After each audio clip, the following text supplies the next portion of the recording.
মমতা ব্যানার্জির নির্দেশে হয়েছে। মমতা ব্যানার্জির গ্রেপ্তার দাবি করছে। নমস্কার প্রিয় দর্শক, আমি সোমা, বেঙ্গল বিট থেকে বাংলার হৃদয় স্পন্দন।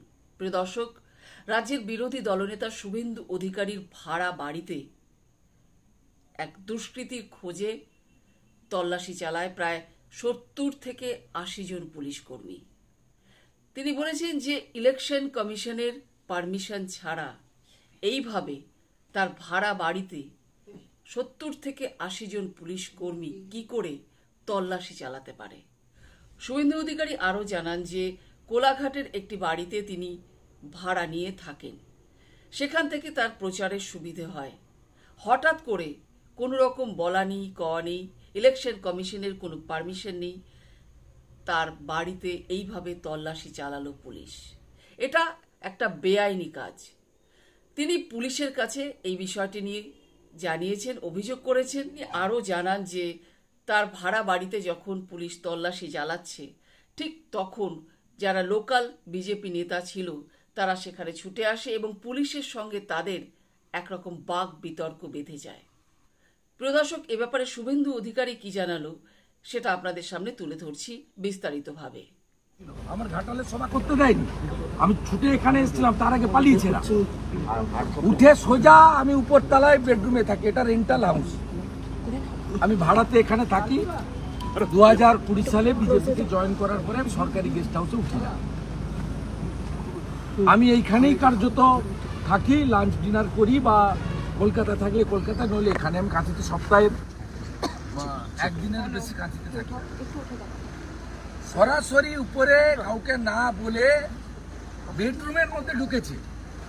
একজন পাবলিক রিপ্রেজেন্টেটিভ, আমি রাজ্যের বিরোধী দলনেতা।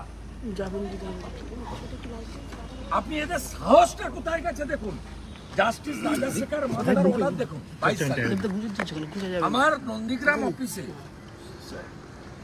ভারতীয় জনতা পার্টির একজন নেতাকে গ্রেফতার করার জন্য উইদাউট সার্চ ওয়ারেন্ট ঢুকেছিল। আমার সিসিটিভি ফুটেজ দিয়ে আমি কলকাতা হাইকোর্টে গেছিলাম। কলকাতা হাইকোর্ট এই জাজমেন্টের পরে বলেছিল যে আপনি এইভাবে without search warrant, without videography আপনি করতে পারেন না। এবং সেখানে তৎকালীন এজি মাননীয় গোপাল মুখার্জি, তিনি on behalf of state government undertaking দিয়েছিলেন যে আমরা হাইকোর্টের লিভ ছাড়া শুভেন্দু অধিকারীর কোথাও কোনো রেসিডেন্স বা অফিসে, পার্সোনাল অফিসে আমরা তল্লাশি করব না। This is the order of the honourable high court. আপনি ভাবতে পারেন জুডিশিয়ারিকে মানে না, হায়ার জুডিশিয়ারিকে। আমাদের জেলা সভাপতি তাপসী মণ্ডল পুলিশ অবজারভারের সঙ্গে মিট করেছেন। কলকাতা ল্যান্ড করার সাথে সাথে মাননীয় স্বরাষ্ট্রমন্ত্রী, আমার নেতা, আমার অভিভাবক অমিত শাহজি ফোন করেছেন, তাকে যেভাবে হোক কেউ জানিয়েছে এবং তিনি অত্যন্ত উদ্বিগ্ন। একটু আগেও ভারতীয় জনতা পার্টির যিনি ইলেকশন কমিশন দেখেন, ওম পাঠকজি, তিনি আমাকে ফোন করলেন। অমিত শাহজির ইনস্ট্রাকশন তারা পেয়েছেন এবং আমার পার্টি ভারতীয় জনতা পার্টি ন্যাশনাল লেভেলে এটা টেক আপ করেছে। শুভেন্দু অধিকারীর ভাড়া বাড়িতে পুলিশের হানা, দুষ্কৃতীর খোঁজে তল্লাশি বলে দাবি। থানায় শুভেন্দু অধিকারীর অভিযোগ। রাজ্যের বিরোধী দলনেতা শুভেন্দু অধিকারীর ভাড়া বাড়িতে পুলিশের হানা। কোলাঘাটের একটি ভাড়া বাড়িতে পুলিশ এদিন সন্ধ্যায় হানা দেয় বলে জানা গিয়েছে।